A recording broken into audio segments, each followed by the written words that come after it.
Welcome to Comic Power. I am your host, Comic Killer 72. Today I'm going to do my first ever rant video. It's basically going to be a all audio comic book news feature. Think of it sort of like as a podcast. So this is something you can listen to. You don't have to watch. I don't have to spend a lot of time editing, so I can do these pretty quickly. So this is something you can listen to when you're driving to work, where you're working out at the gym, if you're cleaning up your house, stuff like that. Since I don't have to do much editing at all, I can get into more detail about some of these issues in comics these days. So let's go ahead and get into this. And the first thing we want to talk about is there's going to be no Wicked Wednesday for December 20th and December 27th. I'm doing my holiday break, so you won't see a new Wicked Wednesday until the first Wednesday in January of 2018. We're actually in Wicked Wednesday number 98 just released. So we're just 2 episodes away from the 100th appearance of Wicked Wednesday. I've been doing it that long. The first one I posted was on January 20th, 2016. So it'll be 2 years old then, and the 100th episode will be released for the January 10th, 2018 date. At the time I made this video, the channel is just below 1,100 members. I need your help on subscribing, watching, and of course sharing these videos on social media. I'll talk about that a lot. I'd like to get some expansive growth for 2018. That'll allow me to get more sponsorship from the advertising revenue, plus getting some sponsorships, things like that. Once I have that, I can put some more money into this project and make it a little better. Some of you had said that I look like a cable access show or something like that, which is pretty funny. I see what you're saying. I'm doing the best I can with the equipment that I currently have. So I need to grow the channel so I can get some more revenue so I can make it even look better. Personally, I like my Wayne's World type of look, but we can improve on that. That's not a big deal. And also, there's going to be the top 10 comics of 2017, which is going to be released pretty soon as well. When that comes out, it will be my 3rd annual version of that.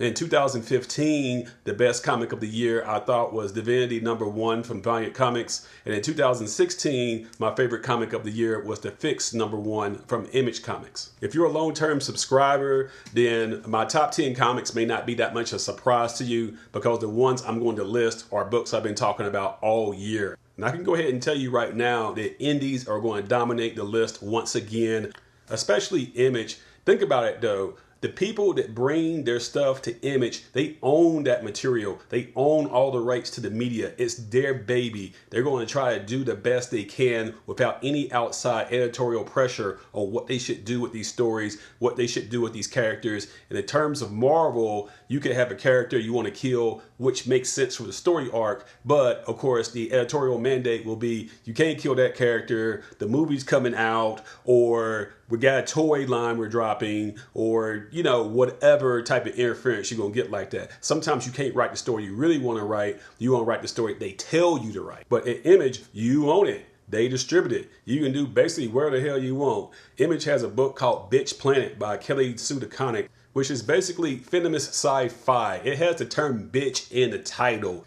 DC or Marvel would never publish anything like that. Nah, not with their corporate overlords, with Warner Brothers owning DC and Disney owning Marvel. It just would never happen. But it's a fantastic series that I read every month that it comes out. And it was nominated for Eisner for Best New Series. So that's the type of freedom that people at Image can do, and the freedom you have to just create organically. You see why this is called the rant? I've already get into the rant. I had no idea I was going to be talking about Image and, creators' rights and stuff like that. But here we are. This is why we call it the rant. But anyway, I already ranted for 4 minutes. So let's go ahead and get into the major story of why you're here. Disney has laid down the hammer and brought in the booty. I said booty. And they have put up $52.4 billion to buy out Fox. This is going to be every division in Fox except for the sports and the news division. Fox is going to keep that. So that means that the conglomerate that we know as Disney, which owns ABC, which owns ESPN, which owns Star Wars, which owns Marvel, which owns Pixar, has finally bought out Fox. And what that is important to comic book fans is because Fox owns the complete X-Men universe movie rights. So that means the X-Men, Wolverine, Professor X, Psylocke, Phoenix, Sabretooth, this name everybody can think about, is coming back to Marvel, and it's completely crazy to think about that this is going to happen.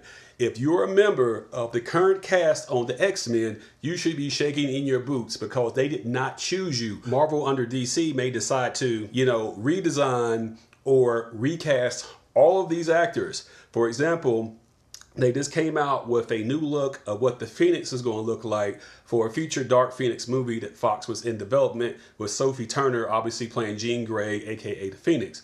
Will this go through? Is this something that Marvel had already sanctioned behind the scenes and helping them develop the character or this plot line? Or are they going to scrap everything that Fox was doing, says, we're going to get new actors, boom, this is what we're doing. Also, it makes you think, is Hugh Jackman going to stay retired from the Wolverine project? Or is it now that Disney owns it, they'll basically back up to his house with a big, huge truck of money, drop it in his driveway and says, come back for some more Wolverine. Everybody loves you as Wolverine. We can't see anybody else playing this character.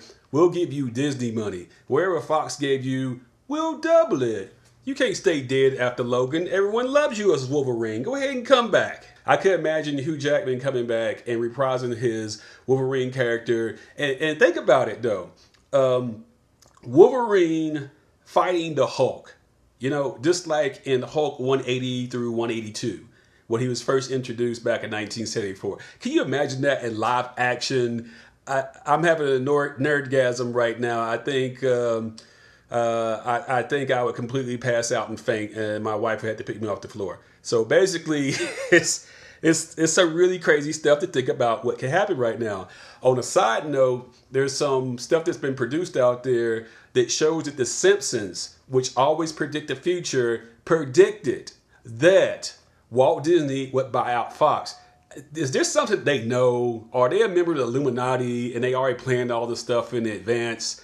They're just predicting way too much stuff in advance. Now, this whole thing with The Simpsons predicting Disney buying out Fox, that one right there, I don't know what to say about that one. That one, I am really blown away by those type of things. But think about this now, the X-Men completely coming back to Marvel. And I had a hunch that Fox and Disney were going to basically come back together, and that Marvel somehow or another knew in advance that Disney was going to buy out Fox. And I say that because they helped Fox develop some television shows. For example, Legion and The Gifted. They were from Fox, but Fox only had the movie rights to the X-Men universe. They did not have the television rights. So that means that Fox had to work something out in exchange for bringing bringing the X-verse universe characters into television, which they didn't have the rights for. Marvel had to approve that. Marvel wouldn't have to prove that unless there's something they knew in advance. So if you look at the credits on The Gifted, look at the credits on Legion, you're going to see that Marvel is involved in developing the project. So they would have never done that unless they knew that something was coming down the pipeline. The same thing with Deadpool. There's going to be a Deadpool animated series on FXX. So basically you have Fox, which was their television network. You have FX, which is their cable network. You get FXX, which is the stuff that's so completely crazy and almost R-rated that they couldn't show on anything except for that. So Deadpool is going to be a animated adult cartoon, sort of like far out crazy like Rick and Morty or something like that. So, and Donald Glover is involved in the making of that project. He plays the Prowler in Spider-Man Homecoming, by the way. Now, that brings us to the Fantastic Four, which is also distributed by Fox in the movies. All three of the theatrical releases have been absolute garbage. So the idea of Fantastic Four also coming back to Marvel is monumental. This is mind-blowing. However, people have been reporting on the legalese part of it, which is this. Fox doesn't completely actually own the Fantastic Four's movies rights. It is owned by a small German company called Constantin Films. And Constantin Films has a distribution and a development deal with Fox to get these movies released. So basically, people are saying, well, if Disney bought Fox, but Fox doesn't actually technically own the Fantastic Four, Constantine will keep those rights and could possibly take somebody else. I don't think that's going to happen. Here's what I do believe. If Constantine tries to take the rights to the Fantastic Four to Sony or Warner Brothers or some other competitor, and they try to make the movie, Disney/Marvel is going to come out and say, pick your release date and we will release a Marvel movie on the same day and crush you like a bug. And say, I don't know, Sony says, okay, we're going to do a Fantastic Four movie on May the 1st. And Marvel says, oh, really? Here's Guardians of the Galaxy Part 3 to crush you. Or they'll say, well, let's do a Fantastic Four movie and we'll release it the last week in August. And Marvel will come back and say, guess what? We got Wolverine versus the Hulk to crush you. Or any other scenario like that. So I don't think that any other studio would want to get in bed with the Fantastic Four, considering the 3 movies that have been released have been much maligned by the critics and didn't make as much money as they would have liked in the first place. In addition, Constantine probably needs to cut a deal with Disney. Disney's lawyers will show up, have a briefcase full of money, and say something to the effect of, here's $50 million, and we'll give you a piece of the receipts on the tickets for the next 20 years at 0.15% or something like that for 20 years as a buyout for a complete ownership of the Fantastic Four. Here's your money, Constantine. Go home. You're done. We're going to give you money for nothing for movies you don't even have to make. You'll just get checks in the mail for the next 20 years. Get out of our face. Fantastic Four belongs to us. So that's what I think probably will happen. In saying that, not only will Marvel get the Fantastic Four back, they will get the rights to all of the essential characters in that universe. Marvel would get back Galactus and the Silver Surfer, Super Skrull, and Doctor Doom. Think about how important those characters are. You could do a whole trilogy of movies based on the Silver Surfer bringing the rise of Galactus. Now, they tried to do it with Fox when they had it, and they swung and they struck out. It was awful. You had Galactus as some big purple cloud. They were afraid to think that you could have some big guy with that big helmet on, all in purple, show up saying, I'm here to eat your planet. Come on, dude. This is comic books. What? I can't imagine. Man, I was so embarrassed. I couldn't believe when they showed Galactus what he looked like in the Fantastic Four movie. I was like, all you Fox executives should be shot, tarred and feathered, fed to the wolves, or any type of other crazy thing you can think of, what should happen to people who do awful, awful stuff. Okay, so let's just get that out of our brain. But now, Fantastic Four is probably going to come back to Disney.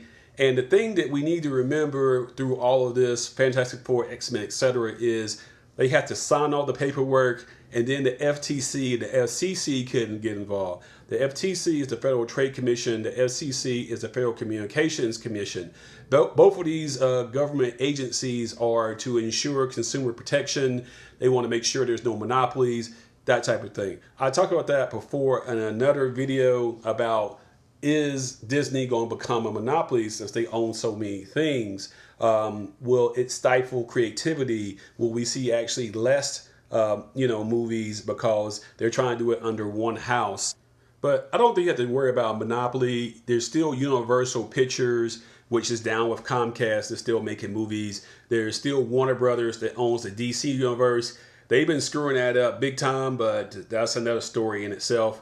And of course, there's Sony, which owns Men in Black, the Karate Kid's rights, Spider-Man's rights, that type of thing. So there's other studios that will be releasing comic book type of content going forward. So I don't think it's that big deal in terms of monopoly.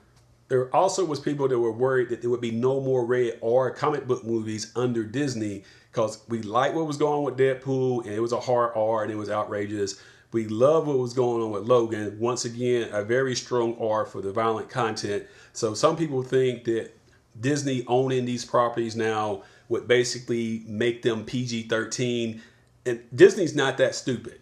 They own Miramax. They bought that in 1993. Miramax made Pulp Fiction in 1994. That's one of the most crazy out there hard R movies you're going to get. And it went through Miramax, which was distributed through Disney.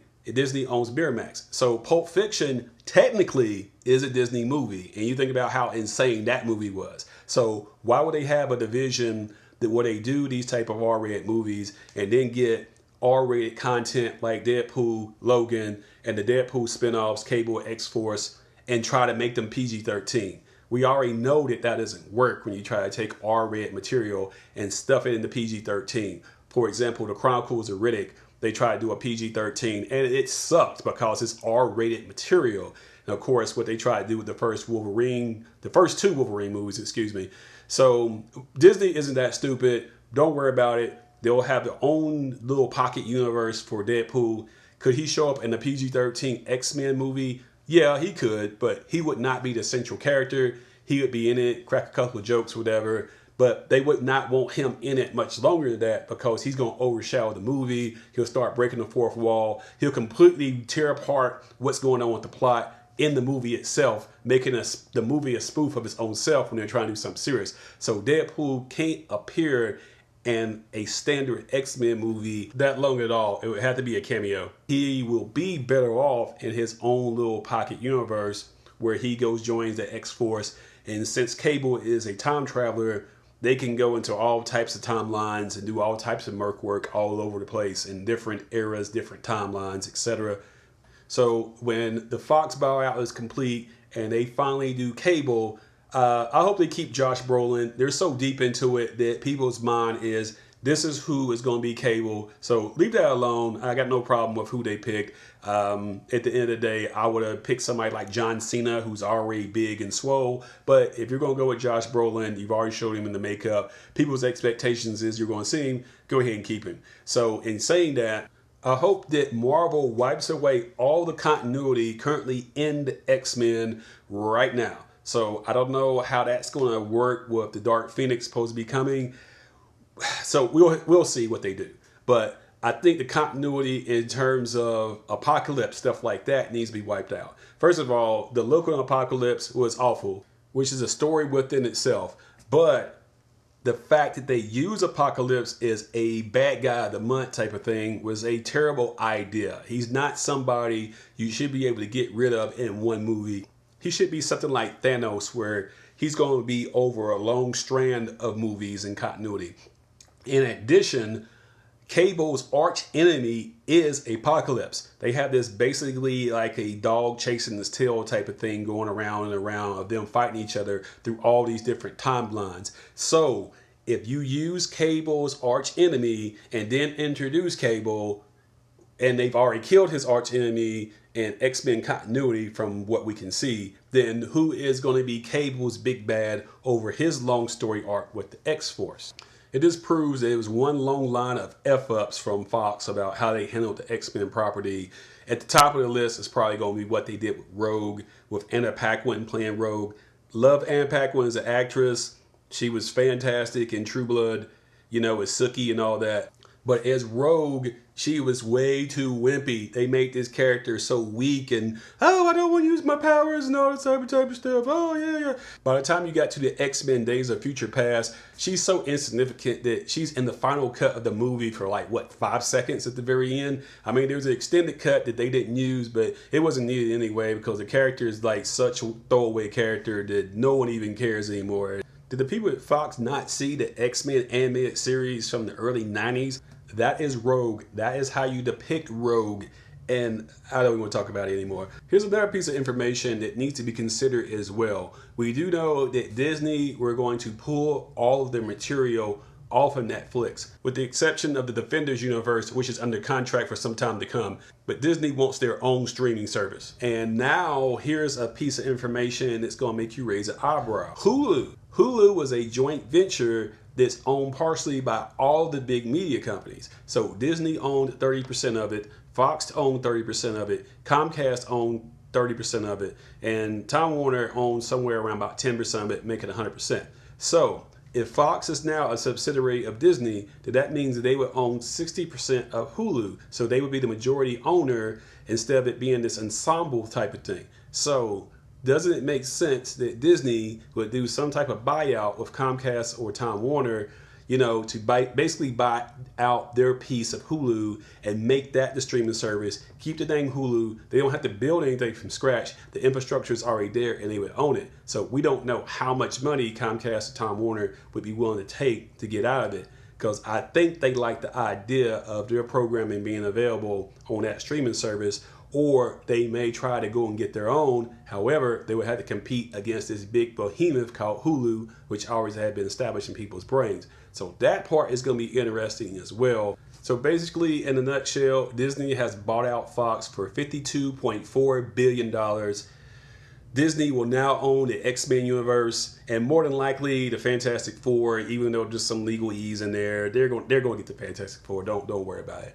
I think that it will pass FTC and FCC oversight, and it probably will take 3 to 4 years for all of this to combine. They have to unite all these studios, so expect to see the X-Men and the Marvel universe, but we're not going to see anything probably before 2021. It's already 2018. Well, right at 2018 as I made this video. So I think it's really going to take 3 years for all this to really develop. And then they have to get everything approved by the government. Then they have to find out which actors you're using and all of this legal stuff behind the scenes. And they'd probably start production around 2021 with some type of X-Men project that's directly under Marvel. So at the end of the day, what they're doing with Dark Phoenix, they may go ahead and release those projects since they're probably already so deep committed to them in terms of what Fox had going on, and then draw the line somewhere around 2020, then announce what's going to happen in 2021. And 2022 to 2023 is probably when you actually see something concrete of the X universe or the Fantastic Four universe within Marvel. These things are so huge, these things take time to really develop. Another thing that's going to be discussed is, what is Disney going to do with Avatar? That is a Fox property. It is the highest grossing movie of all time, making over $2 billion. And it's, James Cameron, the guy who did Terminator and Titanic. He's been known for being notoriously hard to work with. Will he be able to coexist with his Disney new overlord? Also, is Avatar a thing of the past? You gotta remember, it came out in 2009. This is before Marvel really got rolling. They only had 2 movies out. And Avatar isn't a comic book movie, but it kind of feels like one, and I think that people's taste may have improved since then. Personally, I think it's very risky to return to Avatar as a franchise because audiences are a lot more sophisticated now, and they're going to demand better storytelling than what was presented in the first one. Okay, now let's pivot over to Sony and what they're doing with Miles Morales. They just now released a trailer for the animated Spider-Verse series, which is going to star the Miles Morales Spider-Man. It looks fantastic. I don't think I've ever seen a cartoon that looks so great. The visuals on this were mind-blowing. I mean, exploding. The voice of the character is going to be by Shameik Moore. He played the role of Malcolm in the movie Dope. If you've never seen Dope, it's a low-budget, independent movie, but it is really, really good. So go see that, and you will not be disappointed from what you see in that movie. There are some people that are going to be surprised that there's this black Spider-Man because they're casual viewers, so they're not really going to get what's going on. Basically, in a nutshell, this is the ultimate alternative universe from the Ultimate Comics, where Miles Morales was introduced in Ultimate Fallout #4 back in 2011. His father is black and his mom is Latin. His father is the brother of the Prowler, and his father doesn't want his son hanging around with his uncle because he knows that he's a thief. But young Miles decides to go visit his uncle, which is the Prowler, against his dad's wishes. So while visiting his uncle, Miles gets bitten by a genetically altered spider, which was part of materials that the Prowler had stole from Oscorp. And that's how he develops his powers. He meets Peter Parker, who gets his blessings as the new Spider-Man. And then when Peter Parker dies in battle, young Miles decides to don the costume of Spider-Man, and he becomes the Spider-Man for that universe, and Peter Parker is dead. So Peter Parker kind of works like the Uncle Ben for this young Miles Morales character. In the first comics, he appeared to be somewhere in that 10 to 12-year-old range. They've now brought him into the mainstream comics universe with the 616 after Battle World and all that other crazy stuff. They aged him up a little bit, and he looks more closer of 15 to 16 years old. So Spider-Man, the current continuity in the comics, is supposed to be like 30 to 32, something like that. He owns his own corporation. He's a multi-billionaire, etc. So he's fulfilled his potential for all the inventions and how brilliant he is. So he's out doing his thing. And the friendly neighborhood Spider-Man character of Ditko era, of John Romita Sr. era, is going to be the Miles Morales character. And with the Spider-Verse storyline, there's so many things you can do with that. With all these alternative Spider-Mans from all these alternative universes can actually meet each other. So it opens up a portal to where you can have Spider-Gwen show up, or Spider-Ham, where Spider-Man is literally a pig. That's another story for another day. So I can't wait for this animated film to drop. I will be there with my popcorn when this drops. I can't wait. It looks incredible. I'll put a link in the description where you can watch the video, and you'll see what I'm talking about if you haven't seen this trailer yet. Also, Miles does exist in the live-action Spider-Man Homecoming universe. We do know this because Donald Glover, who plays the Prowler in live-action, states in the movie that he has a nephew in this neighborhood. So since we know that the Prowler's nephew is Miles Morales, we know without him specifically saying Miles' name that that's going to be Miles Morales, and he does exist in that universe. In the movies, they have to take their time in terms of building the universe because they're showing it to a broad audience. And to that broad audience, 99% of them probably only think of Peter Parker as Spider-Man, and all these additional Spider-Man, Spider-Verse stuff, they have no idea what's going on because the people who actually read comics is a very small minority, which is you and me. But when you do the cartoons and the animated stuff, you can just go balls to the wall and just throw everything against the wall. It's going to work out. It doesn't matter as much in terms of world building in the animated. You have more latitude and more freedom to do all types of things. That's why you're getting Spider-Man Miles Morales so quickly. And I don't know about you, but I can't wait. So that's about it from our first episode of The Rant. I hope you enjoyed it. There will be more like this coming soon in 2018. Like I said, it gives me the freedom to talk about stuff without having to worry about doing a whole bunch of editing, which takes forever. I just knock these out basically in real time and put it out there. If I stumble while I speak or anything like that, I just leave it in there. I'm not going to worry about it. We're just going to do it like it's a live radio show or a podcast like I mentioned before. So, do you have anything that you want to comment about? Please drop it in the comments in response to this. Or are there things that you want to see talked about in the future rants? Please talk about that in the comments as well. Once again, share these videos, tell everybody you know about them so I can grow this channel to do even bigger and better things for 2018. Watch out for the top 10 comics of 2017 report dropping really soon. This is Comic Killer 72 for Comic Power saying bye-bye and happy holidays to you.